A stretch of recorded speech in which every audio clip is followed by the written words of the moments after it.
नमस्कार दोस्तों। तो आपका स्वागत है लाल क्लासेस पे। हमने अपने चैनल का नाम चेंज कर दिया है, इंग्लिश विद अनुराग से चैनल का नाम चेंज करके लाल क्लासेस रख दिया है। ये हम लोग ने इसलिए किया है ताकि आपको डिफरेंट टॉपिक पर डिफरेंट डिफरेंट थिंग्स और टॉपिक्स आपको मिल सके, जो कि डिफरेंट सब्जेक्ट्स के भी हो सकते हैं। ठीक है, तो आज हम बात करेंगे ग्रामर से रिलेटेड। हमने पिछले 2 वीडियो में बात की थी सेंटेंस की, और वो कितने तरह के सेंटेंस होते हैं हमने उसकी बात कर चुके हैं। तो आज हम लोग बात करेंगे फ्रेजेस की। फ्रेज को भी समझना बहुत इंपॉर्टेंट है ग्रामर में।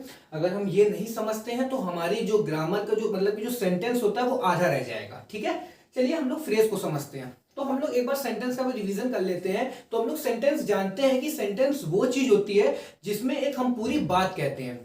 सब्जेक्ट होता है और प्रिडिकेट होता है। ठीक है, सब्जेक्ट और प्रिडिकेट की बात हम लोग आने वाली वीडियो में करेंगे। तो आज हम लोग पहले फ्रेज समझते हैं। तो फ्रेज देखते क्या है। Phrase a group of words which makes sense but not complete sense is called a phrase. तो ये क्या होता है, ये एक शब्दों का समूह होता है। ठीक है, इसमें ये होता है कि एक सेंस तो देते हैं मगर कंप्लीट सेंस नहीं देते हैं।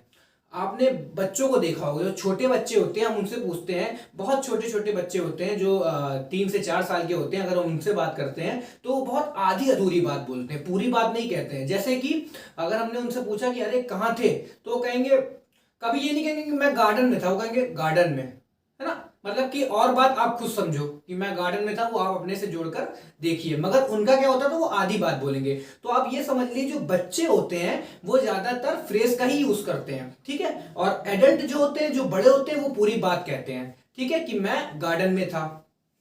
तो वही फ्रेज भी होता है जो बच्चे यूज करते हैं। आइए हम लोग इसको एग्जांपल से समझते हैं और अच्छे समझ में आएगा। तो पहला एग्जांपल है the sun rises in the east. अब आपको यहां पर क्या ध्यान देना है, आपको वहीं पर अटेंशन देना है जिसपे जो वर्ड्स पे अंडरलाइन हो रखा है। ठीक है, तो इन द ईस्ट अगर हम बोलते हैं सिर्फ पूरब में, तो ये चीज क्लियर नहीं होती है ना। अगर हम कहते हैं, अगर हम पूरी बात कहते हैं कि सन जो है राइज होता है पूरब से, तो यहां एक पूरी बात कंप्लीट है, ये कंप्लीट सेंस है। मगर अगर हम सिर्फ ये कहें इन द ईस्ट, तो ये बात कोई कंप्लीट नहीं होती। इन द ईस्ट है ना, पूरब में। तो ये इन द ईस्ट जो है ये 3 वर्ड्स का ग्रुप है। ठीक है, अगर हम इसको अलग कर देंगे इन द ईस्ट को, तो ये एक फ्रेज है ना, फ्रेज है। और कौन सा फ्रेज है, फ्रेज ऑफ प्लेस है। क्योंकि देखिए इसमें प्लेस की बात हो रही है, कहां से, प्लेस से तो आ रही है बात, है ना, वेयर से आ रहा है, वेयर। ठीक है, तो वेयर से हम प्लेस की बात करते हैं। चलिए आइए सेकंड सेंटेंस को समझते हैं। There came a giant to my door. अब मेरे घर के पास, मेरे डोर पर एक जायंट आया।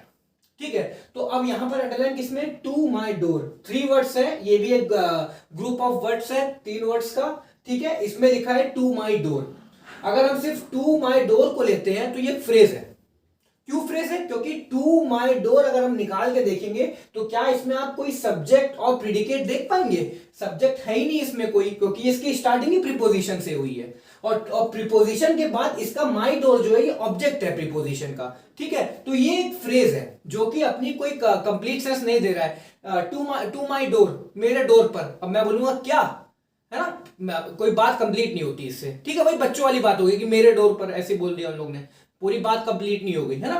तो ये फ्रेज हुआ। अब देखते हैं हम लोग थर्ड पे। The tops of the mountains were covered with snow.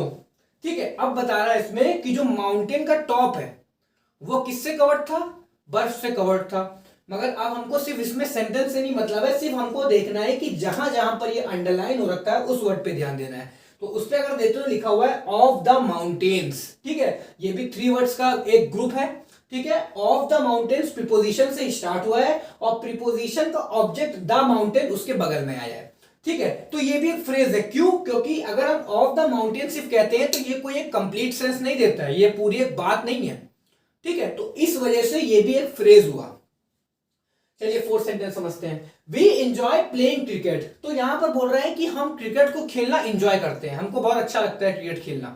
ठीक है, मगर अगर हम यहां पर कह रहे सिर्फ प्लेइंग क्रिकेट, तो आप अगर देखेंगे प्लेइंग क्रिकेट, यहां पर प्लेइंग क्रिकेट इसलिए आया है क्योंकि एंजॉय जो है, एंजॉय हमारा ट्रांजिटिव वर्ब है।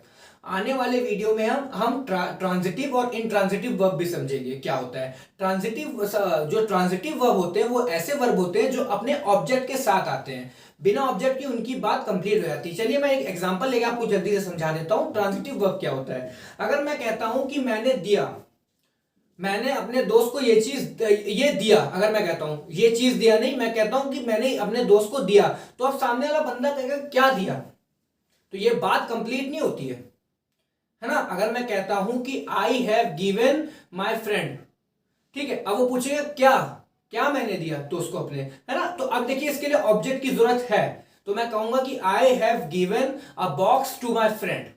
यहां पर देखिए अ बॉक्स जो आया है ये ट्रांजिटिव वर्ब की ऑब्जेक्ट है, और बिना ऑब्जेक्ट के ट्रांजिटिव वर्ब कभी भी कंप्लीट नहीं होती है। और इसी के अगेंस्ट में देखें तो इनट्रांजिटिव वर्ब होता है। इनट्रांजिटिव वर्ब वो वर्ब होती हैं जो मतलब कि उसके लिए बस सब्जेक्ट की ही जरूरत होती है, वो अपने ऑब्जेक्ट के साथ नहीं आती है। जैसे कि हम सोते हैं तो हमको सोने में कोई और की जरूरत नहीं है, ठीक है, हम हमारा मन क्या, हम सो गए, हमारा मन क्या रोने का, हम रो दिए, हमको कोई की जरूरत नहीं है रोने में, ठीक है ना। तो ये सब हमारे इंट्रांजिटिव वर्ब होते हैं। तो एंजॉय जो है ट्रांजिटिव वर्ब है, इसी वजह से ये जो ऑब्जेक्ट की जगह पर आया प्लेइंग क्रिकेट, ठीक है। हालांकि ये सब आने वाले वीडियो में समझेंगे, मैंने तो बस थोड़ा सा ये आपके अटेंशन को क्लियर करने के लिए बात कर दी, ठीक है। अब देखते हैं हम प्लेइंग क्रिकेट, क्योंकि यहीं पर अंडरलाइन हो रखे हैं।